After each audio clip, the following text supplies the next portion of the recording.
In Snowflake Data Platform, Task feature allows data engineers to automate data processing workflows by scheduling SQL operations to run at defined intervals or in response to a specific event. By integrating tasks with external stages, data engineers can automatically load data from external storage such as Amazon S3, Google Cloud Storage, and Azure Data Lake Gen2 into Snowflake tables for seamless data integration. So in this end-to-end data engineering video, I'm going to show you how to implement automated data integration in Snowflake using Task. So let's get started. Before we go into the demonstration, let's take a look at the sample data set and the folder. I'm going to come to this CSV file. So this is sales 2018.csv that contain 5 columns such as the year, region, subcategory, product, and sales with some few rows. I'm going to come to this folder and then I've got the sales 2015.csv to sales 2023.csv. So the first thing I want to do is to create Azure Data Lake Gen2 in the Azure portal. So I'm going to come here and I'm going to switch to the portal.azure.com. So to create a storage account, I'm going to click on the storage account, or I can even search in this menu for storage account. And then we're going to create a new one by clicking on this create.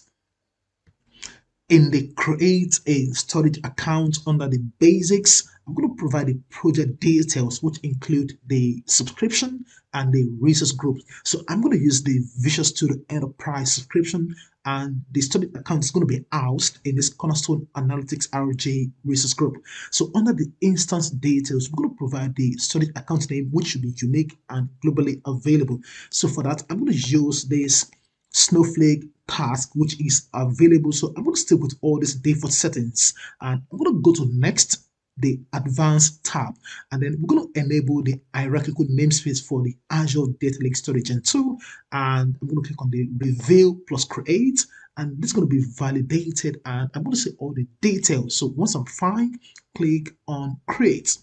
So this is going to be submitted for deployment, and in about 3 minutes or less, the storage account will be fully provisioned. Okay, so the storage account is ready. So I'm going to click on go to resource, and then we can see Snowflake task storage account. Now we want to create container and a directory file within the container. So under the data storage, I'm going to click on containers, and then I can click on the plus sign to create a new container. I'm going to call this one sales container. You can use whatever name you like, and then hit the create button at the bottom. So this has been provisioned. Now we want to create a directory called sales directory inside this container. So click on that and then click on add directory. And look at this, I'm going to call this one sales dir for directory, and then click on save. So this has been created. Now I'm going to expand the directory folder, and then I'm going to use the upload functionality to upload some of the files. So I'm going to grab the 2015 to 2019, and I'm going to click on enter on the keyboard, and then I can see all the files selected and click on upload. So we can see we have the sales 2015 to 2019 uploaded. Now let's just investigate the 2015, see the content. So I'm going to click on edit, and at the bottom click on preview, so we can see we have the year, region, subcategory, product, and sales column, which is cool. Now we want to go to Snowflake and create warehouse, database, schema, and tables. So I'm going to come to the app.snowflake.com, and in this case I'm using the free trial version worth $400. So I'm going to click on this create. So I'm going to create a SQL worksheet, and in the worksheet I can see we have the Snowflake and the Snowflake sample data default object. So I'm going to come to this environment and write my create statement. So create warehouse, and I'm going to call this one sales underscore WH semicolon. So we want to create a database named sales underscore DB, put in a semicolon, and then we're going to create a schema named, so I'm going to type in the schema sales underscore SM. S stand for schema, and I'm going to put in a semicolon. And in the same manner, I'm going to use the schema immediately. So use schema, and I'm going to call it sales underscore SM, put in a semicolon, and we can control A to select all the code and control enter to run from the top to the bottom. So we can say the statement executed successfully. Now I'm going to quickly move this down a little bit. Now we want to create a table within this sales SM schema. So I'm going to use this create. We have the create table named sales table, and it's going to be stored in the sales underscore SM schema. So we're going to have the year, region, subcategory, product, and the sales columns with the appropriate data types, including the integer, varchar, and I'm going to run this create table statement. So control enter. So we can see table successfully created. Now let's quickly investigate the structure of the table. So we want to perform select star from sales table, put in a semicolon, control enter. So we can see we have the year, region, subcategory, product, and the sales with no result to produce. That's cool. Now we want to create storage integration to establish connection to the external Azure Data Lake Gen2 to access our data. So for that, I'm going to use this code. So in the code, we're going to create or replace storage integration named Azure Cornerstone Analytics 1 if it exists. So this is going to be replaced. And then the type is going to be external stage. And then the storage provider is going to be Azure. And this is going to be enabled immediately with this enabled equal to true. So in order to establish connection to our Azure Data Lake Gen2, we're going to provide our Azure tenant ID. So this is my tenant ID. Now to get it, you have to always come to your Azure portal, and then you're going to search for Entra ID, which is known as Azure Active Directory in the past. So in the overview of the Entra ID, you're going to see your tenant ID here. So that is my tenant ID. Now we also need to provide the name of our storage account and the name of the container itself. So I'm going to come back here, and then I'm going to go home. So this is my storage account. So I can double click to Control C and copy. So I'm going to come here, and within this angle bracket, carefully select, and I'm going to press Control P to paste. And the name of the container is going to be in the containers sales container. So I'm going to copy this carefully and come here, and I'm going to select this angle bracket and paste the container name. So we can control enter to run. So we can set the status integration Azure Cornerstone Analytics 1 successfully created. That's cool. So we're going to describe the storage account to verify if the configuration is set properly or not. So I'm going to come here and use this describe method. So I'm going to describe the storage integration, and I'm going to just grab the name here, and I'm going to paste, put in a semicolon, control enter. So I'm going to quickly just minimize this so that we can see what's going on. So we can see the property. So this is enabled, and then we have the storage provider, which is Azure, and then we have the storage allowed location, which is this location, and then we want to focus on the Azure consent URL. So in our case, we need to actually grant consent to the Snowflake to access our Azure Data Lake. So I'm going to click on this URL, and it's going to open in a separate tab. So the permission or the consent has been granted. So I'm going to come back here. So now we also have the Azure multi-tenant app name. So I'm going to grant this as a service principal on top of the Azure Data Lake Gen2 storage account in order to access the data. So I'm going to quickly just click on this, Control C to copy, come here. So in order to grant permission, I'm going to come to the storage account, and then I want to click on the access control, the IAM. So we want to create a role assignment for storage blob contributor. So I'm going to add role assignment, and I'm going to set under the job function roles. I want to set for storage blob contributor. So we can see that here. So click on this and click on next. So we're going to provide this, we're going to assign this to the service principal. So just click on select members, and then I'm going to set for that. I'm going to paste what I copied. Now when I paste, I'm not going to say anything because we don't need every part of this selection. So I'm going to select this part, or carefully come here and delete up to the underscore, and then I'm going to see the application here. So just click on that, and this is selected, and click on select. So once this is selected, I can just give a demo description and click on review plus create, and then I can see the detail, we can see the name, the object ID, and the tag, and then we have the description, and just click on review plus create. So this is going to be added, and here we go. So that is been authenticated. So the next thing we want to do is to create stage, which is going to allow us to access all the files in the Azure Data Lake Gen2 container. So I'm going to come back here, and let me just move this down a little bit, and I'm going to come here and press Control V. So let me just press enter so that we can see what's going on. So we have this create or replace stage, and the stage is named the ADLS Gen2 underscore stage 1. Again, you can use whatever name you want as your name. And then we have the storage integration, which is equal to what we just created here, Azure Cornerstone Analytics 1. And then for the URL, we're going to provide again the name of the storage account. So I can just grab that here, Control C, and I'm going to come to this angle bracket carefully, Control V to paste, and then again I'm going to copy the name of the container. So just copy this sales container, and carefully come here and Control V to paste, and then I can Control Enter to create the stage area, and this successfully created.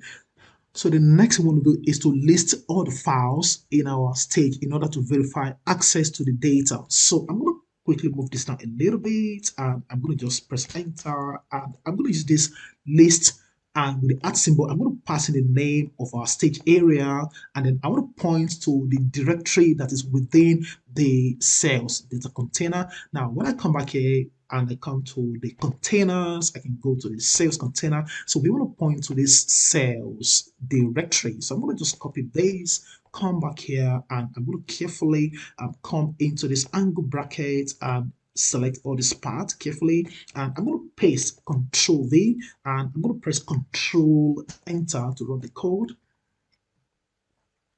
And there we go. So we can see we have all the names. So we can see the name of the directory is sales data, and then we have the sales 2015 to 2019 based on the number of files we uploaded initially. So 15 to 2019, which is cool.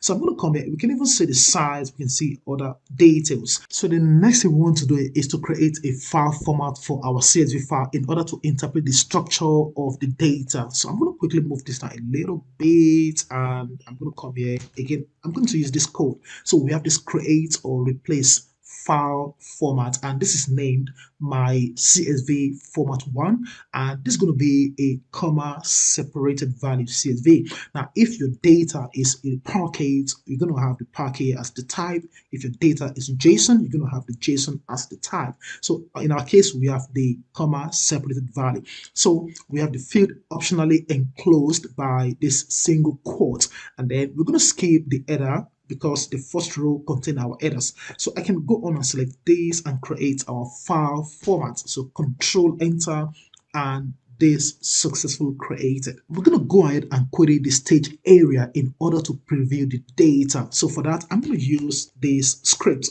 So basically we have this select $1, and then we use the alias as year, so $2 as region, and so on and so forth. And then we're going to use the from. So this is going to be coming from the ADLS Gen2 stage 1 that we created here, and then we're going to pass in the name of our directory within the container. So again, this is going to be the sales.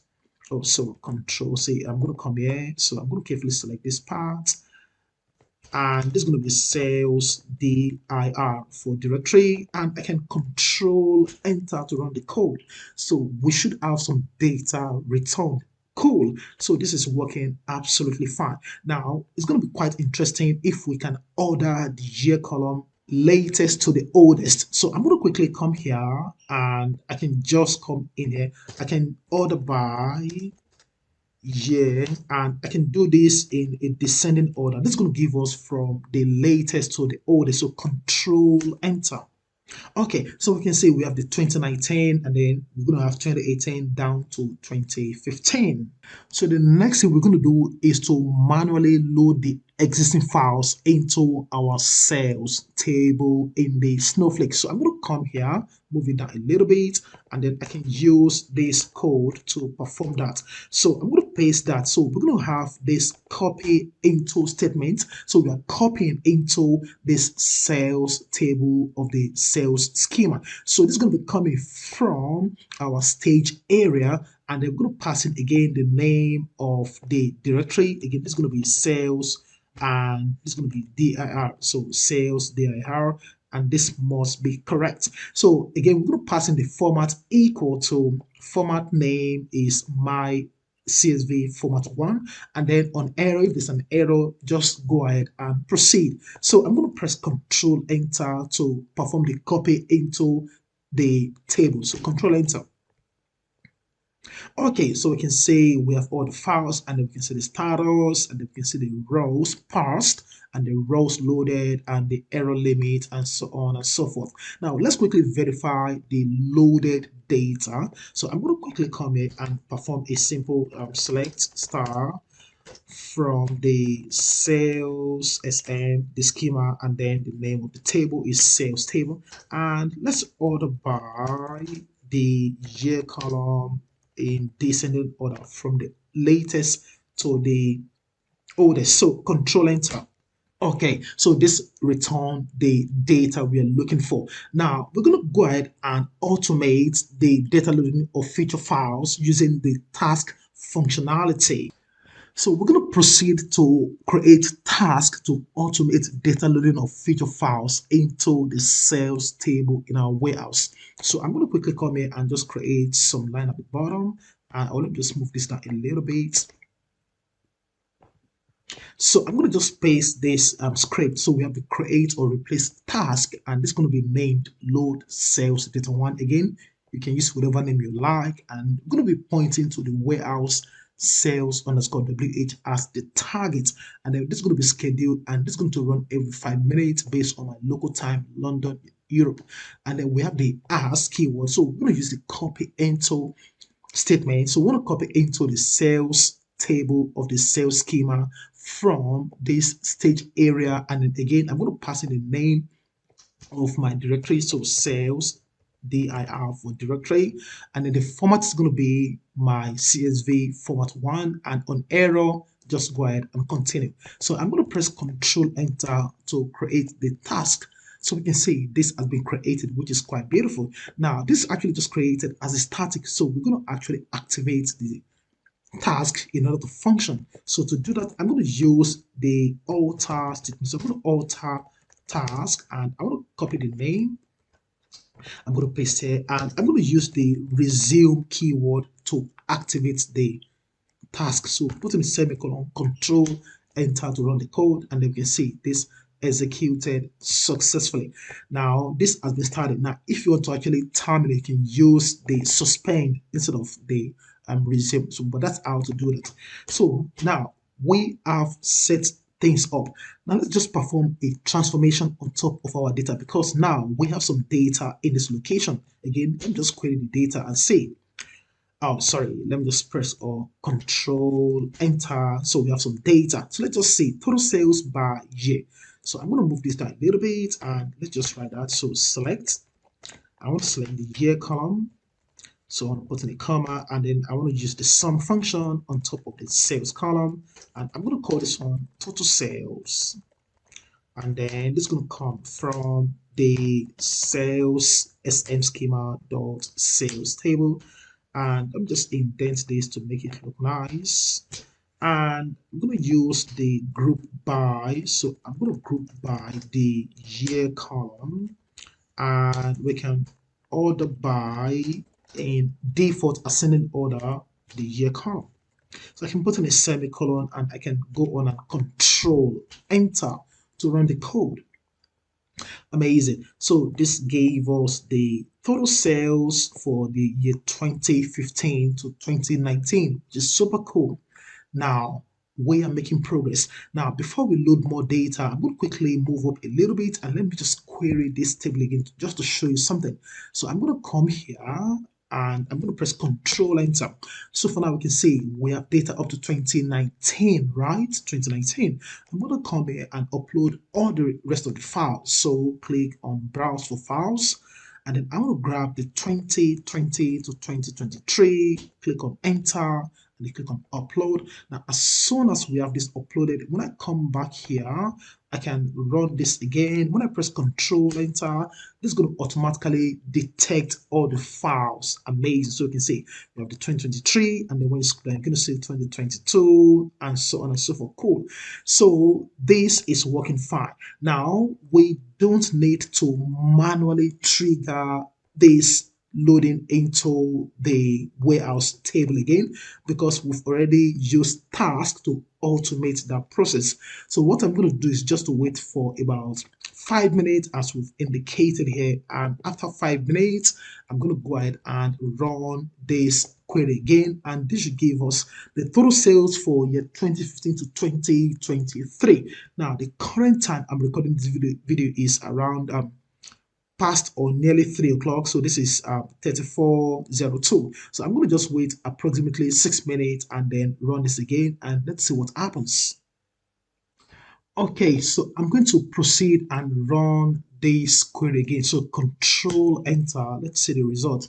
Amazing. Now we have the total sales for the 2015 to 2023 based on all the files we ingested in this sales container of our storage account. So this is how we can use the task functionality to perform seamless data integration in Snowflake. I hope you enjoyed this video. If you do, like, comment, share, and follow me for more videos. Thank you for watching. Bye for now.